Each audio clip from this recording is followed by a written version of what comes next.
अस्सलाम वालेकुम guys, how are you this side हाफ। अगर हम बात करें, अब प्रॉपर्टी तो आपने ले ली, आपने इन्वेस्टमेंट पे ले ली, तो इन्वेस्टमेंट कितने गुना होती है?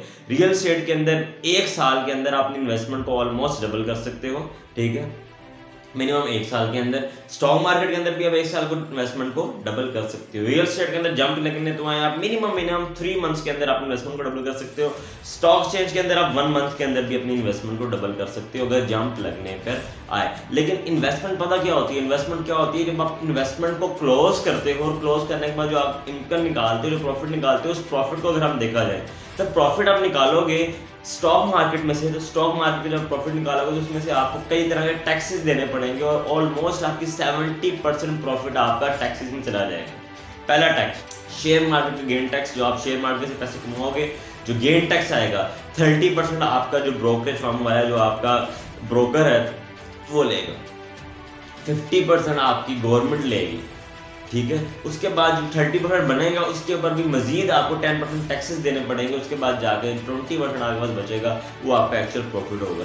लेकिन रियल एस्टेट सेक्टर के अंदर अब आप लोग एक ये भी सोच रहे होंगे कि इतना ज़्यादा तो लॉस नहीं होता, इतना ज़्यादा लॉस होता है।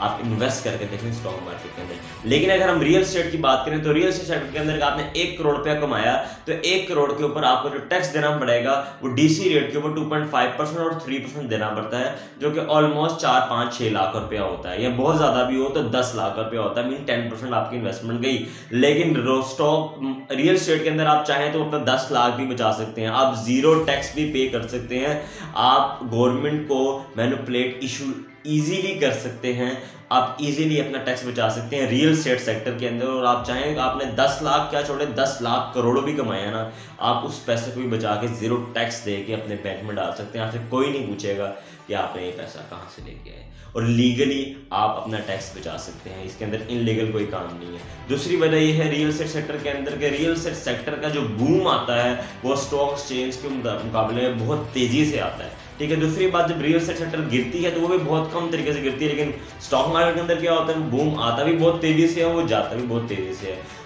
बहुत से लोग स्टॉक मार्केट के अंदर खुदकुशियां कर लेते हैं, बहुत से लोग अपनी सारी इन्वेस्टमेंट करा बैठते हैं, बहुत से लोग अपनी जिंदगी की बाजी हार बैठते हैं। लेकिन आपने आज तक रियल एस्टेट के गिरने की वजह से किसी भी इंसान को खुदकुशी करते हुए नहीं देखा होगा। किसी भी इंसान को आपने रियल एस्टेट सेक्टर के अंदर इस सेक्टर को बुरा कहते हुए नहीं देखा होगा। और सबसे बड़ी बात, दुनिया के अंदर स्टॉक मार्केट की हम बात करें तो स्टॉक मार्केट से जो बिलियनियर्स मिलीनियर्स बने हैं वो इतने हैं, और जो रियल एस्टेट से बने हैं वो इतने हैं।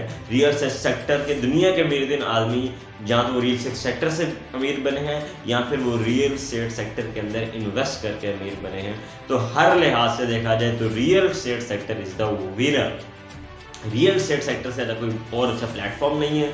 रियल एस्टेट सेक्टर से चाहो कि सेक्टर नहीं है for your investment and also for your career. So now आज से ही स्टार्ट करें to invest in real estate. और अगर आपको कोई भी चीज़ चाहिए रियल एस्टेट सेक्टर से मुतल्लिक, घर चाहिए, मकान चाहिए, इन्वेस्टमेंट के हवाले से चाहिए, आजकल कुछ भी आपको चाहिए तो हमसे रब्ता कर सकते हैं। Thank you so much.